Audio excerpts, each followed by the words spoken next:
Hello, this is the Watchdog. Welcome back to Fun with Watches. If watches weren't fun, you'd only need one. Today we're going to review the Tandorio Steel Pilot.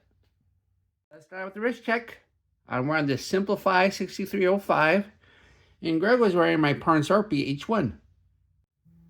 I told Grogu that he should read the Call of Cthulhu. He said, "Isn't Cthulhu the navigator on Star Trek?" He said it is something he'll have to check off his list. Alright, let's take a look at the watch. Comes in this typical Tandorio box. Most of them come in this box. I've had one that didn't. I think that bronze one I got, my very first Tandorio, came in that plastic one that a lot of steel dives come in.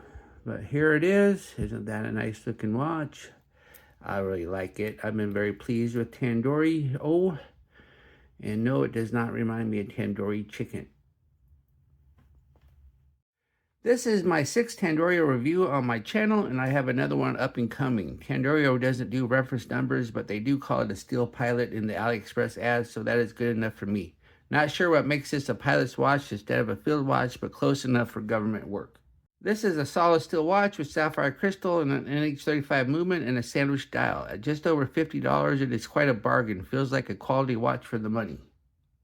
This watch comes in 4 different colors, but with the leather strap option and the sterile dial option, it gives you 16 different choices. I'm not a big fan of sterile dials, but if I'm going to have a sterile dial, I would want it to be a pilot's watch. I usually prefer leather on a pilot's watch, but I think it is more useful for a review to check out the bracelet. The watch is 37.5 millimeters if you measure at the bezel, but 39 millimeters at the case. 48.5 millimeters lug to lug with protruding end links. It's only 12 millimeters thick, which is a pretty good thickness for an automatic. 20 millimeter lug width, which tapers down to 18 at the clasp, and weighs 144 grams on the supply bracelet with 2 links removed. The bezel is smooth and brushed, and it looks nice. And then we have the dial. The dial is a sandwich dial. It's not a very deep sandwich dial. You have to look close to even tell that it's a sandwich dial, but then you can see the cutouts for the numeric indices. Then we have the minute markers, and we have little triangles at the 5s. And then we have the inner numerals, and these are not a sandwich. The 13 through 24, those are just printed on. And then we have the Tandorio name and logo printed up top. And then it says 600 feet, 200 meters automatic on the bottom. And so, yes, you get 200 meters, which is plenty of water resistance for a pilot's watch. And then the dial itself, it's a gradient dial. As you can see, it gets darker as you get towards the edges, and that's a really nice effect. I like that. And then we have the hands. I really don't know what to call these hands. They're not fence post, they're not syringe. I don't know, but they look nice. And then we have a arrow tip second hand with a little counterbalance. But yeah, it's a very pleasant looking watch and very nice looking. I think they did a good job with the looks. Then we have a unsigned screw down crown. The crown thread action's fine. You go to thread it back in, it catches right away, no resistance. So it feels good. Then we have a flat sapphire crystal. I don't know if there's AR coating or not. It didn't mention it, but it sure does a good job of not reflecting, so pretty sure it does. And then we have the case. The case is wonderful. It's got a really good shape to it, and it's nicely brushed everywhere. No polish on the case. And it gives it a real tool watch look. And really good brushing. Really like that. Then we have the case back. It's a screw down. It says all stainless steel, water resistant. Then it says sapphire automatic movement, all stainless steel. So yeah, nice looking case back. And I'm glad it's not a coin edge. I really don't like coin edge because it's just easier to have a tool for these slots here.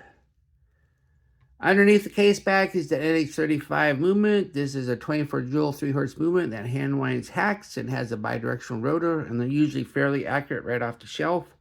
And this is really the go-to workhorse movement for watches in this price range. So let's put it on the time grapher and see what it looks like.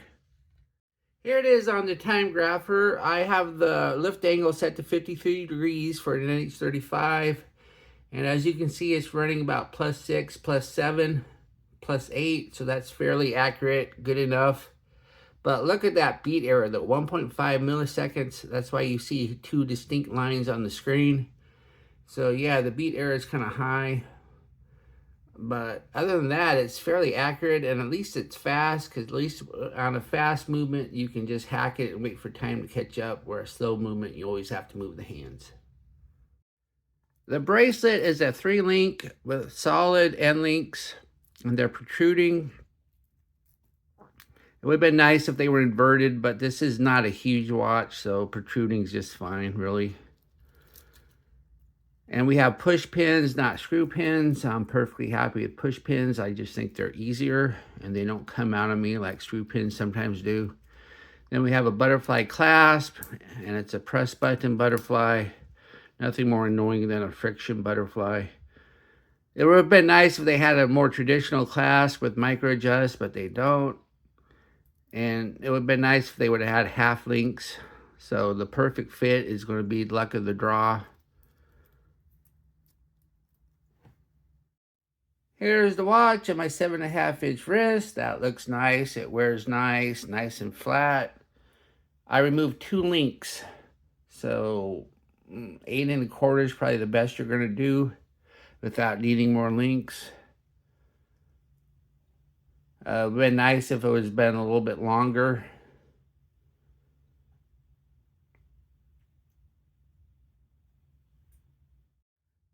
And here is the watch on my Vario Italian leather strap. I think that looks really nice. Once again, if I was to keep this watch, I'd probably put it on a leather strap. I just think pilot watches belong on leather.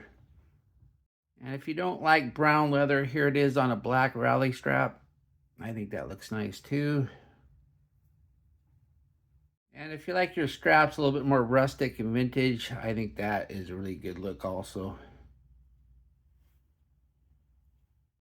And here's the watch on a mesh bracelet. I think that looks really nice also. So yeah, this watch is a real strap monster. Here we are in the lume room. One would hope a watch with these bright white hands would have good lume, but sometimes hopes are like wishes. As we speed up the time, we see that the lume is quite a disappointment. The sandwich indices aren't horrible, but unfortunately those bright white hands are poorly done and are fading much faster. It does no good to see the numbers without the hands. What I like about this watch, it looks and wears real nice. I like this gradient sandwich dial, and I really like this brush case. I think they did a good job with the case. What are my gripes and groans? Butterfly clasp with no micro adjust. The hand lume underperforms the sandwich dial lume, and the bracelet could be a little bit longer. Do I recommend this watch? Sure, this watch is great. It looks and wears nice and has been a joy to wear. Just don't expect to read it in the dark. Well, thank you for watching my review of the Tandorio Steel Pilot, and I'll be back with another review. Be sure and like and subscribe to my channel, and if you like this watch, be sure to use my affiliate link, and I'll get a tiny commission, but those tiny commissions do add up. Bye.